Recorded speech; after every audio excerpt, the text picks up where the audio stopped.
नमस्कार। एक और सोलफुल मंडे में आपका स्वागत करने के लिए आपकी अपनी प्रेजेंटर सरिता सबरवाल आपके साथ है।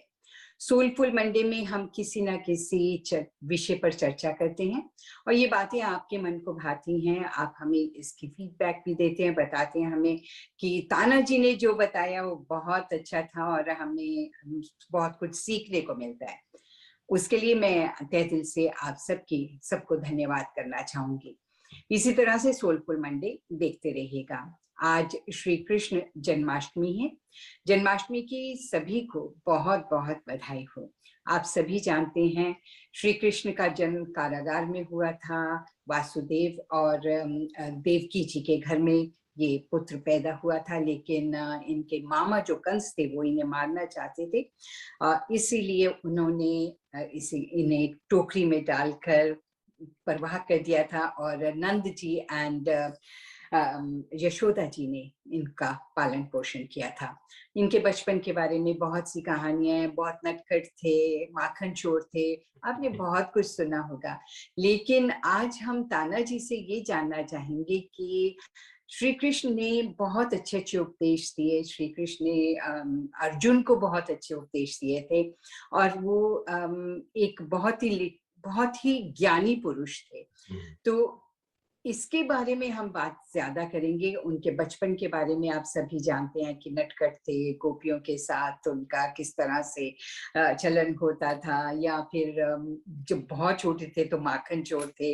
यशोदा को किस तरह यशोदा मैया को कैसे तंग किया करते थे, ये सब कहानियां हमने बहुत सुनी हुई हैं।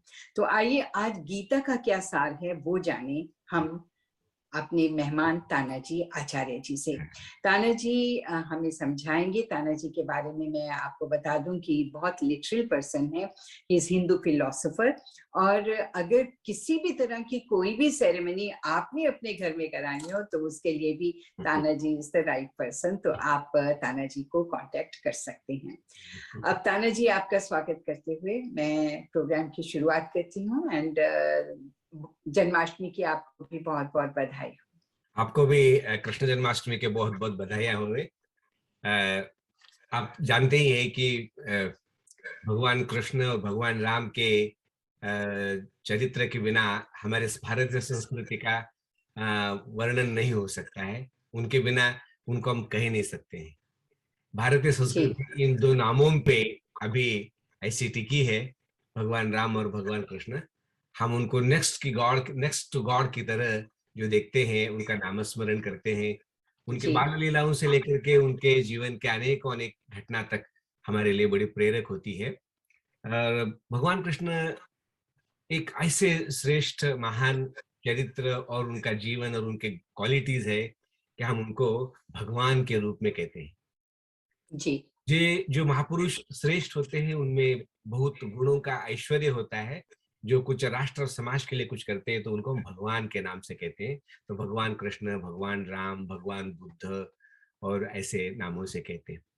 ईश्वर को भी हम भगवान कहते हैं, परंतु वो सर्वव्यापक सर्वांतर्यामी भगवान है और ये थोड़े से छोटे रूप में ये भगवान होते हैं। और इन्हीं के नाम से भगवद गीता ऐसा ये नाम पड़ा। भगवान के बताई हुई जो गीता, जो ज्ञान है, वो भगवद गीता ऐसा नाम पड़ा।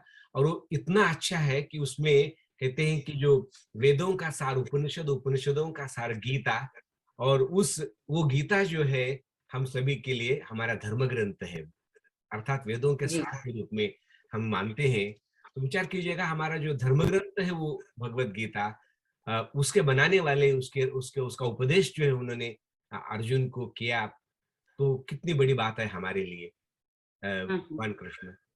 और इनमें सभी कलाएं थी।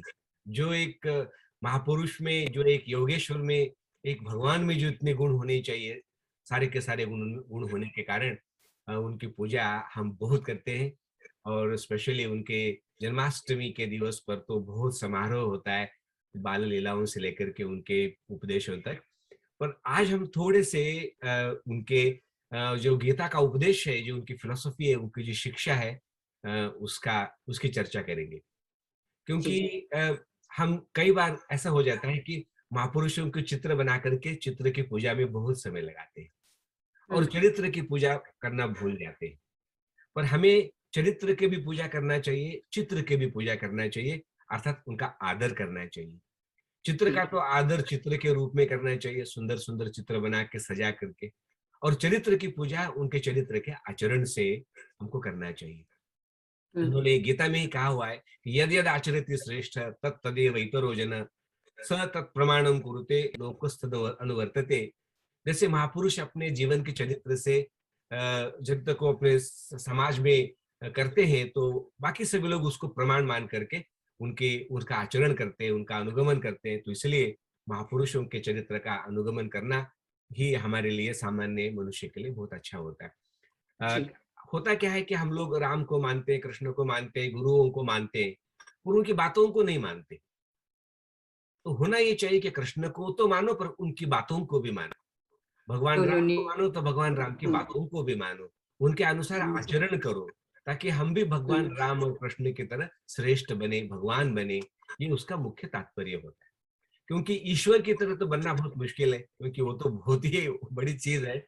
तो महापुरुषों को अपना एक आधार बना करके ईश्वर जैसा बनने का प्रयत्न हम करते रहते हैं। तो गीता के विषय, भगवान कृष्ण के विषय में कुछ सटीक बातें, जैसे जिनमें उनके डेट ऑफ बर्थ वगैरह मुझे मिली है। बहुत सामान्य रूप से हम कृष्ण जन्माष्टमी को ही सब कुछ मान के बैठते हैं, बट जो थोड़ा बहुत इतिहास उपलब्ध है उसके आधार पर ऐसा मानते हैं कि भगवान कृष्ण का जन्म 5252 वर्ष पहले हो गया, और उनके डेट ऑफ बर्थ जो है 18 जुलाई थी, हाँ जी।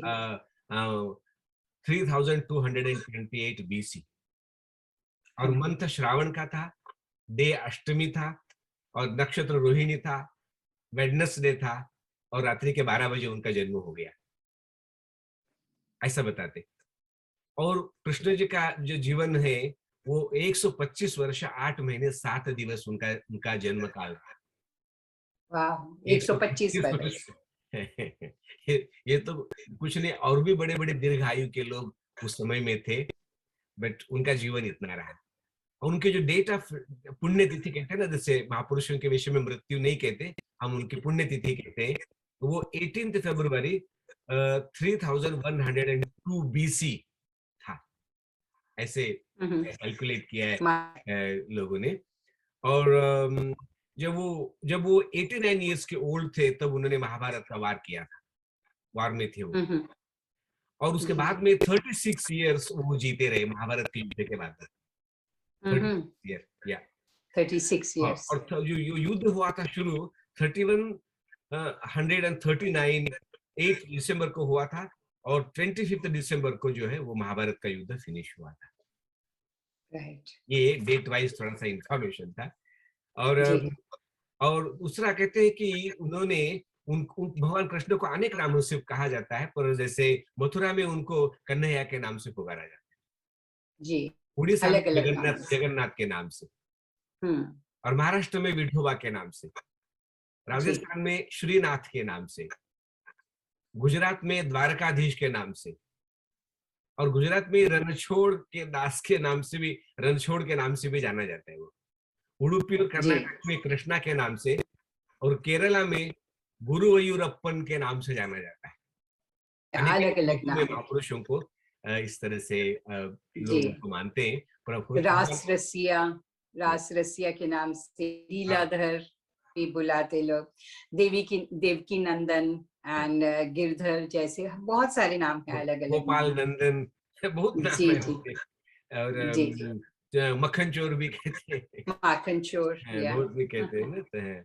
पर आप सभी जानते जी। हैं कि उनके बायोलॉजिकल जो फादर थे वासुदेव थे, और माँ देवकी थी, और उनके एडॉप्टेड फादर जो है नंद थे, और मदर यशोदा थी। यशोदा जी। उनके भाई बलराम और बहन सुभद्रा।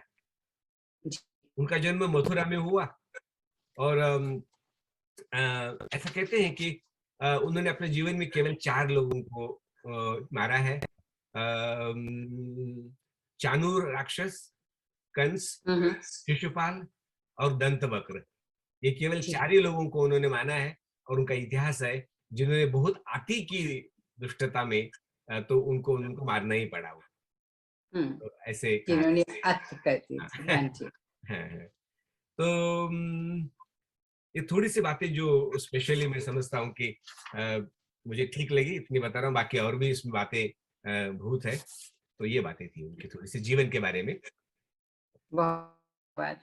और वैसे आज के दिन माला का भी बहुत महत्व है कि लाइक मटकी फोड़ते हैं हाँ, एंड या वो कृष्ण लीलाओं गुजरात में तो बहुत ज्यादा माना जाता कृष्ण लीलाओं की तो इतनी कथाएं, इतनी बातें होती है, और समाज के लिए, सामान्य लोगों के लिए उन बातों का बड़ा महत्व होता है। है जी। बेसिकली फिलोसफी में उसका बहुत महत्व नहीं रहता, बट वो एक जोड़ के रखने के लिए, सामान्य समाज के लिए बहुत अच्छा होता है। वो उनके जन्म दिवस का वो पूरा समारोह 12 बजे तक करना, उसके बाद में गीत भजन, गीता का पाठ वगैरह बहुत चलता सुंदर रहता स्वरूप है। है वो एक उनके जी प्रति आदर व्यक्त करने का एक नमूना प्रकार है वो। जी। गीता के सार के विषय में बहुत दिनों से एक गीता सार उपलब्ध मिलता है, गोरखपुर से छपा हुआ था कि जो हुआ सो अच्छा हुआ, जो होगा सो अच्छा होगा, वगैरह वगैरह। तो मुझे जी। जरा कुछ उसमें थोड़ी सी लगा कि कुछ इम्प्रूवमेंट होनी चाहिए। तो गीता के हम्म। अध्ययन करके मैंने एक गीता का सार आज से 25 साल पहले लिखा था, और उसके हाँ हाँ। उसके उसके काफी मैंने पॉम्पलेट करके भी बांटा, और उसमें कंप्यूटर से भी, ईमेल से भी वगैरह मैंने उसका बांटने का प्रयत्न किया है। ये जी गीता का सार जो है, एक्चुअल एक्चुअल गीता के श्लोकों के आधार पर मैंने उनके सार के रूप में बनाया हुआ है, जो कि हम सबके लिए बहुत आवश्यक है, क्योंकि भगवान कृष्ण का जो जन्माष्टमी का उत्सव मना रहे, तो हमें गीता का सार तो अवश्य पता होना चाहिए। और मैं जी सबको ये कहूंगा कि ब्रीफली गीता सबको अवश्य पढ़ना चाहिए। सचमुच में उस वेदों का सार ही है। इसलिए कहा है जी कि गीता सुगीता कर्तव्य की मन शास्त्र विस्तरे। गीता को ही पढ़ लो, उसको जरा और जीवन में धारण करो, तो और शास्त्र विस्तार की आवश्यकता नहीं है। और वो बात बहुत सही है। तो गीता में बहुत विषय है, जैसे ये तो जैसे वेदों के सारे विषय उसमें लाने का प्रयास किया गया है। पर जैसे धर्म के विषय में, जैसे गीता को हम हमारा धर्म ग्रंथ कहते हैं, तो धर्म के विषय में उनके जो संक्षिप्त भावना क्या थी, उनका विचार क्या था, मैं आपको बताऊं। जैसे लिखा है कि, मैंने लिखा है उसमें धर्म के विषय में, गीता में ये कहा हुआ है कि सज्जनों का रक्षण और दुर्जनों का विनाश, यही मनुष्य का धर्म है। जैसे कहते हैं ना, परित्राणाय साधूनाम विनाशाय च दुष्कृताम, ये धर्म है। धर्म की परिभाषा समझनी चाहिए। और ये मोस्टली क्षत्रिय धर्म को लेकर के विशेष रूप से कहा है कि सज्जनों का रक्षण, न्याय की रक्षा, ये रक्षा का काम जो है ये क्षत्रियों का होता है। तो भगवान कृष्ण ने अर्जुन को यही कहा कि सज्जनों की रक्षा, दुर्जनों का विनाश, ये मनुष्य का धर्म है, और जी यही सबका परम कर्तव्य है। इस धर्म के पालन में कितना ही भयंकर दुख क्यों न हो, प्राण भी भले ही जाएं, परंतु इस मनुष्य धर्म अर्थात न्याय के मार्ग से कदापि विचलित नहीं होना चाहिए। ये धर्म संबंधी उनकी बात थी। बाकी जीवन के विषय में उन्होंने बहुत बातें बताई है, जीवन को समझाते समझाते। जैसे आत्मा अमर है, शरीर मरण धर्मा है। आत्मा के शरीर धारण करने को जन्म और त्यागने को मृत्यु कहते हैं। यह जन्म और मृत्यु का चक्र अनंत है, अतः उसकी व्यर्थ चिंता न करो, और धर्म अर्थात सत्य के मार्ग पर निरंतर चलते रहो, सदैव कल्याण ही होगा। तो ये उन्होंने जीवन के बारे में कहा हुआ है। कर्म फल के बारे में जो गीता का बहुत बड़ा सिद्धांत है, उन्होंने कहा कि जो किया सो पाया। ये नहीं कि अ, जो किया सो सब ठीक है, जो हो रहा है वो सभी ठीक है, नहीं। जैसे किया वैसे पाया, कर्मों का सिद्धांत। जो कर रहे हो वही पा रहे हो, जो करोगे वही पाओगे, अतः अपने आप को धोखा न देना, क्षमा के भरोसे और अधिक पाप न करो। ईश्वर न्याय ही करता है, अन्याय नहीं करता है। और और भविष्य के बारे में उन्होंने ये बोला है कि हम भूतकाल को बदल नहीं सकते, किंतु भविष्य का निर्माण कर सकते हैं। वर्तमान में कर्म करने में हम स्वतंत्र हैं, चाहे जीवन का सोना बना लो या मिट्टी, आपके हाथ में। जैसे उद्धरेद आत्मनात्मानम नात्मानम अवसादेत, हमें स्वयं अपने जीवन का उद्धार स्वयं करना चाहिए। हमें किसी के ऊपर डिपेंडेंट नहीं रहना चाहिए। कई बार जी अभी हमारे लोगों में ये हो गए कि वो ईश्वर पे इतने डिपेंडेंट होते हैं, कुछ नहीं काम करते स्वयं। महापुरुषों पे बहुत डिपेंडेंट हो जाते हैं, गुरुओं पे बहुत डिपेंडेंट हो जाते हैं, अवतारों पे बहुत हो जाते हैं। कहते हैं यदा यदा धर्मस्य ग्लानिर्भवति भारत, जब धर्म की हानि होगी, अधर्म धर्म की तब हानि तक होगी, अधर्म का माने अभ्युदय होगा, तो अवतार रूप लेके कोई आएगा और उसको ठीक करेगा। हम बैठे रहो हाथ पे हाथ धर के। तो जी। भगवान कृष्ण का कहना है कि ऐसा नहीं है, खुद स्वयं उठो, जागो, बलवान बनो, विद्वान बनो, कर्मशील बनो, जितेंद्रिय बनो, सदाचारी बनो, अपनी रक्षा आप हुँ, स्वयं करो।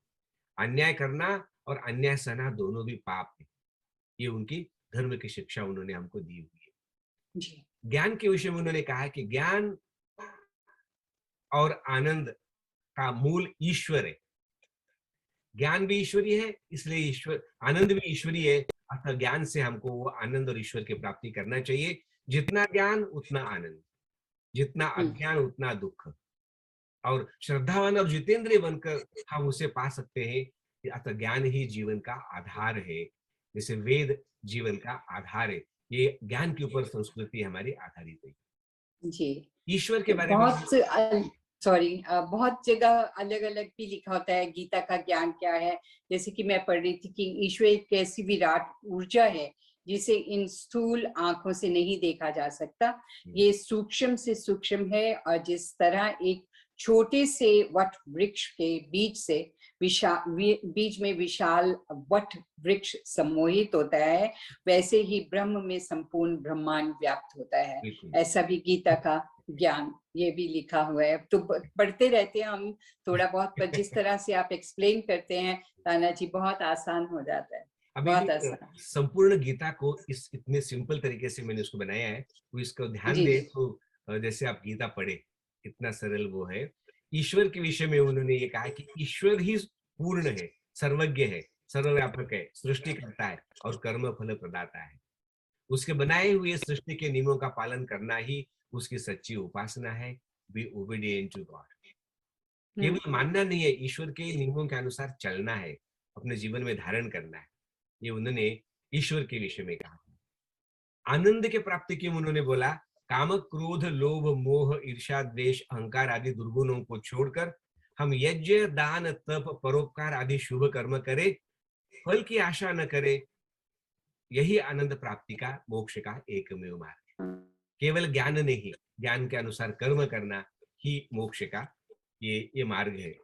तो जी। उन्होंने बहुत सरल तरीके से जो है ना सारे गीता के सार को बताने का उन्होंने प्रयास किया हुआ है। तो मुझे ऐसा लगता है कि रोज हम गीता का एक-एक श्लोक भी पढ़े तो हुँ, हुँ। काफ़ी जो है हमें लाभ हो ज्ञान। सकता है।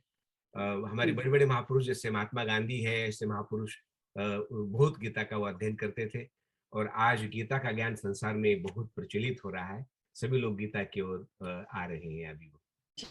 और ये सारा ज्ञान क्योंकि संस्कृत किसी को आती नहीं है, तो गीता किसी के समझ में आती नहीं है, तो बहुत बड़ा chaos हो गया है। पर मैं यही कहता हूँ कि गीता आपको पढ़ने के लिए आपको संस्कृत को पढ़ना बहुत ज़रूरी है, तभी आपको उपनिषद समझ में आएँगे, तभी आपको वेद समझ में आएँगे। संस्कृत के बिना हम कहीं भी स्थिर नहीं हो सकते और हमारी उन्नति संभव नहीं है। संस्कृत हुँ। भाषा से ही सब कुछ ये हमको ज्ञान प्राप्त प्राप्त हो जाएगा।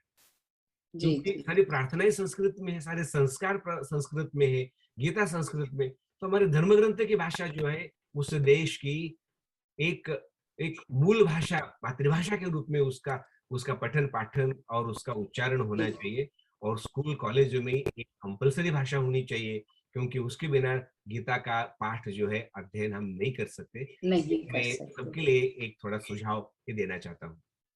गीता फिर के आजकल ताना जी संस्कृत को मतलब जो लोग नहीं संस्कृत जानते हैं, उनके लिए हिंदी में या इंग्लिश में भी ट्रांसलेशन है, अवेलेबल है ताकि लोग समझ सके गीता क्या राइट हाँ, कि ये तो जिन्हें बहुत सही कह रहे हैं। ये तो अब जिसको संस्कृत नहीं आती तो उसको यही उपाय है कि वो या अपनी भाषा में जो अनुवाद उपलब्ध है, संसार के सब भाषाओं में गीता उपलब्ध है, वो उसको पढ़े तो तो वो उनका भी चलेगा।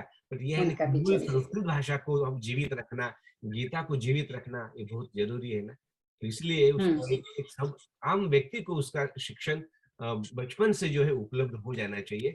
एज़ एक जैसे राष्ट्रीय भाषा हिंदी है, तो राष्ट्रीय भाषा हमारी संस्कृत भी अ, होना उतना ही अनिवार्य है, क्योंकि नहीं तो ये सारा ज्ञान चला जाएगा। जी, तो बिल्कुल। तो गीता के कुछ श्लोक प्रसिद्ध श्लोक है, उनका मैं हल्का-सा कुछ थोड़े से श्लोकों का भावार्थ बताना चाहूंगा।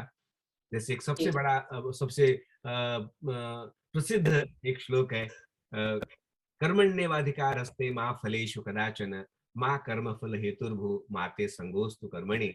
इस श्लोक में कहा है कि हे मनुष्य, मनुष्य के रूप में कर्म करने में ही आपका अधिकार कर्म है। का। आपका जन्म कर्म करने के लिए हुआ है। फल की चिंता नहीं करो, फल तो आपको मिलने वाला है। वो तो नियम है। एक्शन की तो रिएक्शन तो आपको होनी ही है, वो तो मिलनी ही मिलनी है। तो तुम फल के लिए लालायित होकर के जो है कोई कर्म ना करो। माँ कर्म फल हेतुर्भुः, लालच में स्वार्थवश कर्म करने की भावना नहीं रखो। निस्वार्थ रूप से कर्तव्य की तरह अपने कर्म करो, तो सब कुछ ऑटोमेटिक हो जाएगा।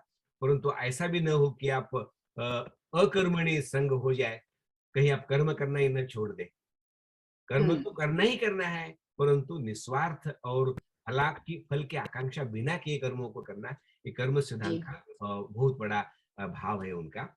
और दूसरे श्लोक हुँ, में कहा कि योगस्थ कुरु कर्माणि, योगी बनो और योगी की तरह कर्म करो। जो जी। योगी किसी भी फल की इच्छा बिना किए संसार के कल्याण के लिए, परमार्थ के लिए कर्म करते हैं, सेवा रूप कर्म करते हैं, परोपकार रूप कर्म करते हैं, ऐसे कर्म करो, आप भी करो। इसमें सिद्धि असिद्धि का विचार नहीं करो, सफलता असफलता का विचार नहीं करो, परंतु समत्वम योग उच्यते। सिद्धि मिले नहीं मिले, फल मिले नहीं मिले, उसका बिना विचार किए मैं कर्तव्य कर्म निरंतर करता चला जाऊं, सबके लिए समान रूप से मैं सेवा भाव परोपकार करता जाऊं, ऐसे कर्म जो है हमको करना चाहिए। तो ये समत्वम योग उच्यते, ये अपने आप में एक बहुत बड़ी बात है। उन्होंने आगे एक श्लोक में कहा कि जितना भी यज्ञार्थात कुरु कर्म यज्ञार्थात कर्मणो अन्यत्र लोकोयम कर्म बंधन, ये सारा संसार जो है कर्मों के बंधन से जुड़ा हुआ है। घर परिवार रिश्ते नाते जीवन मरण, ये सभी कर्मों का नेटवर्क है, एक बहुत अनंत अनादि। इसलिए तू यज्ञ रूप कर्मों को कर, त्याग हुँ, रूप हुँ। कर्मों को कर, निस्वार्थ लोक कल्याण के कर्मों को कर देना, और स्वार्थ के कर्मों को कभी भी नहीं करना। तो ये एक बहुत इंपॉर्टेंट बात है।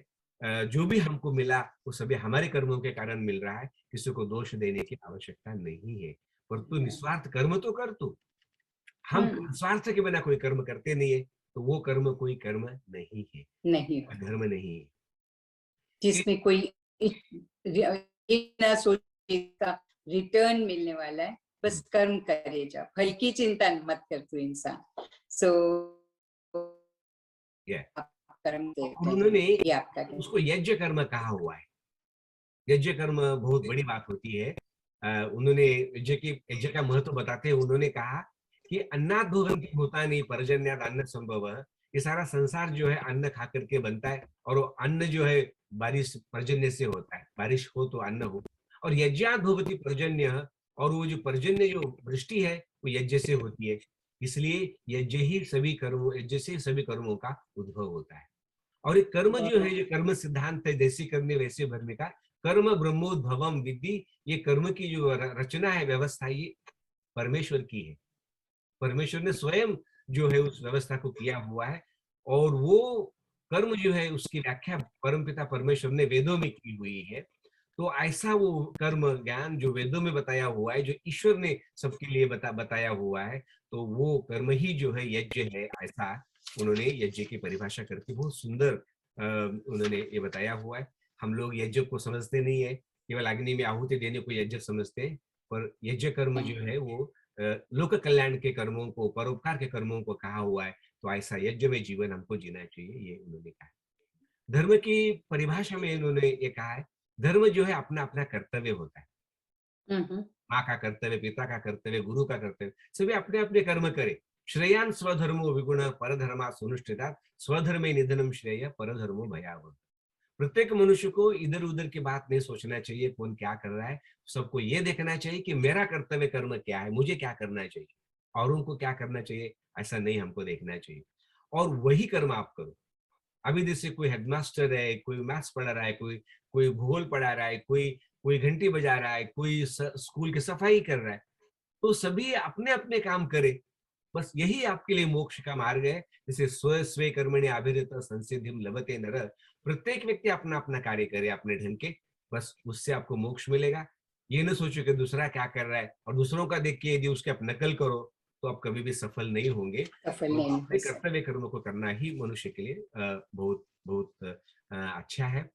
और जी। एक दूसरे श्लोक में उन्होंने कहा कि जो मैं इस संसार में आया हूँ, तो मेरे जीवन का जो मुख्य लक्ष्य है, धर्म की स्थापना करना है।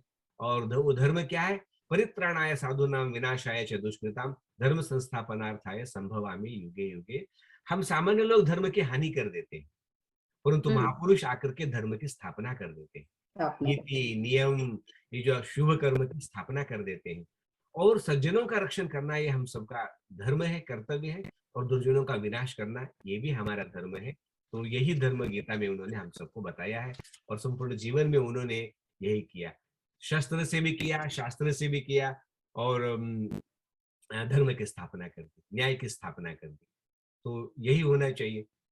और दूसरे एक श्लोक में उन्होंने बड़ा अच्छा कहा कि नहीं ज्ञानेन सदृशम पवित्रमिह विद्यते तत्स्वयं योग संसिद्ध कालेन आत्मनि विन्दति।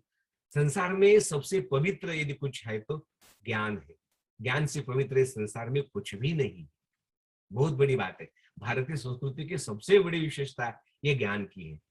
तो ज्ञान ही सभी मुक्ति का मार्ग है। जाना नहीं जाना तरीते मुक्ति, ज्ञान की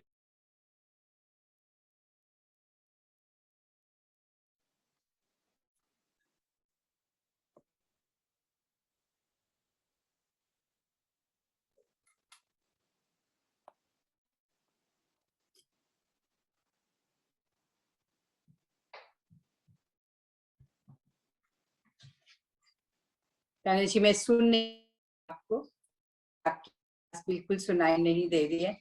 सो आई थिंक कि हम प्रोग्राम को यहीं खत्म करते हैं, ये कहते हुए कि ये भी श्री कृष्ण ने कहा कि बोलना और प्रतिक्रिया करना ये अलग-अलग बातें हैं। सो इस पर भी अपना ध्यान। बहुत-बहुत धन्यवाद कि जो आपने कहा शायद रिकॉर्ड हुआ है और हमारे सभी साथी इसे सुन पाएँगे। इसी के साथ मैं सरिता भी सोलफुल से आशा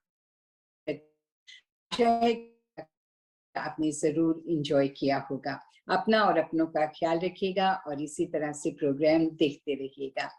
सोलफुल मंडे भी, हार्ट टू हार्ट प्रोग्राम भी एंड आप धूम रेडियो भी इसी तरह से सुनते रहिए।